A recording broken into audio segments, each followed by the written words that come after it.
Alright, it's been a couple months. Let's see if I remember how to do this. Last month, we got the unveiling of the Veveverse, the elusive, long-awaited next level of digital collectibles. During this announcement, I was on my way to Tofino to have a vacation with my wife. I remember pulling over to the side of the road to take everything in, and boy did they deliver. I wanted to share with you guys the top 5 things that I'm most excited about when it comes to the Veveverse. So coming in at number 5, enhanced showrooms and your own plot of land. So when it comes to our current showrooms, I think they're great. But when it comes to searching items and moving things around and just the overall user experience as a whole, it leaves a lot to be desired, which is why I'm excited for the Viviverse and it giving you the ability to be able to take your collectibles and display them in the way that you want to, alongside all these new accessories which makes your showroom even more unique. All down to the little details like casting shadows in certain situations with lighting and being able to make it unique and as realistic as possible. I think this will be a big way for people to showcase everything. So as a collector myself, it allows me to collect certain things that I can't in real life just strictly due to space. Not only that, but I'm also able to display these collectibles in a whole new way. This allows me to open up my collection to a wider audience than I would have if I had just collected physicals in my home. Not to mention that in other metaverses, it requires you to buy land. Not in this case. In the Viviverse, they actually give you a plot of land that you get to build off of. This takes away the barrier to entry, which allows for a lot more users to come in and enjoy their space. This leads me to my next point.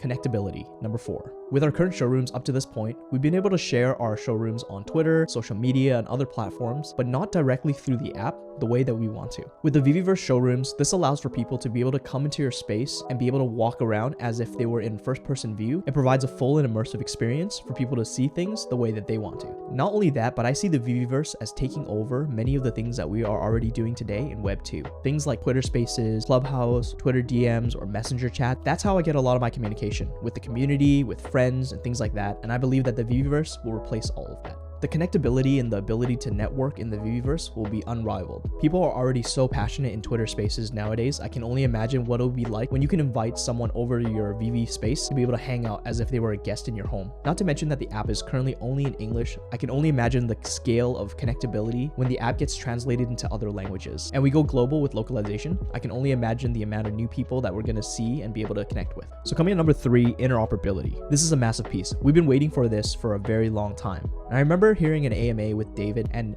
the question was asked, when will we see interoperability with Veve? I remember David replying to this saying that we're already 2 to 3 steps ahead. We've already thought about interoperability and we're already thinking ahead of how we can make it even better than that. With that being said, during the live stream, we saw Brock McBlockchain's Fish project swimming around the Viviverse. So this opens the door with interconnectivity with other metaverses. I'm really excited to see all the other digital collectibles that get brought into the app from people that are not collecting Veve digital collectibles. Things like Bored Apes or CryptoPunks, those can all be brought into the Viviverse, which is really cool. This is an intermixing of indie artists and branded IP. This allows for people to come in and really see the NFT space for what it really is. Right now, the barrier to entry for NFTs through things like OpenSea and other platforms may be a little bit more complicated for people to understand. The Viviverse brings the ease of sign up and being able to quickly enter in with your username and with a password like how you would everywhere else. It brings that ease into now the artist world and the digital collecting world when it comes to branded IP. And also something exciting for Omi holders out there is that potentially all these things can be transacted in Omi as well. This would provide a stronger use case for the token as a whole and bring huge utility to it. For example, people could use Omi to be able to rent a one-of-one NFT that they would not be able to own otherwise because it's a one-of-one unique NFT. But if someone wanted to rent that for a day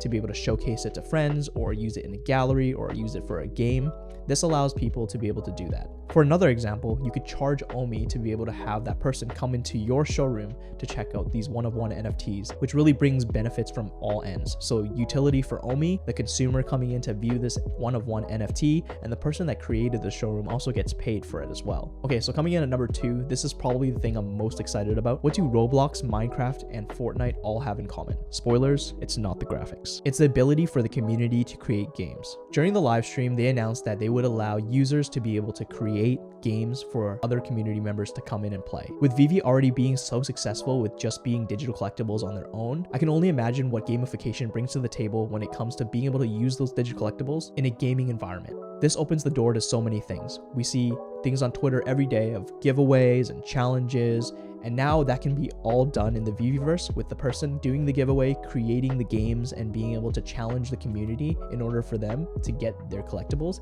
using their collectibles. The cool thing with this is that the community is the one that creates the experiences, so they just become more and more unique based on the person's imagination. When I used to play video games, I played a lot of StarCraft. And with StarCraft, I actually didn't play the main game too much. I spent a lot of time playing custom games, and I got to use the characters that I was already familiar with to be able to play these custom games made by the community. I spent a lot of my time on that, so I can see why this is going to be such a big part and crucial part in the Viviverse. This is also a great opportunity for people that want to rent out their collectibles, because people will have to pick up certain collectibles to enter certain levels, or they'll have to burn collectibles or stake collectibles in order to access new levels. It just opens the door to so many possibilities, and I can't wait to see what the Veve community comes up with. So coming up on our number 1 is the ease of access. So the thing that I really like about the Viviverse is that it's going to be cross-platform. So what that means is that you'll be able to access the Viviverse on your phone, on a computer, potentially on a game console one day. This opens up the user base and allows a lot more people to just come in to check out the Viviverse as a whole. With the legality behind transacting NFTs, it's really cool to hear them say that the Viviverse will not require KYC, so know your customer. You won't have to do that until you make your first transaction. This is a great balance, as a lot of people out there may not be comfortable giving over such personal information, but they also want to be included in certain situations that don't require a payment. It still allows people to be able to explore the space and engage in certain experiences. I believe that making it cross-platform will attract gamers, YouTubers, and streamers to come into the Viviverse to create their content. We've only scratched the surface when it comes to what's to come for the Viviverse. I've joined a lot of Twitter spaces where people debate and talk about Veve all day long. I believe that all these things move into the Viviverse when it goes live. Not to mention that we haven't even seen Veve City. We've only seen that small plot of land that's your showroom. The aspect of community only gets stronger as we make our way to the Viviverse, and I'm excited to see all the things that come in 2023. I hope you guys enjoyed today's video. I know I'm a little rusty, hoping to get back on track, trying to get all these videos out again, but let me know what you guys are looking forward to most in the Viviverse. Make sure to like, leave a comment, subscribe, and I'll see you guys in the next one. Peace out.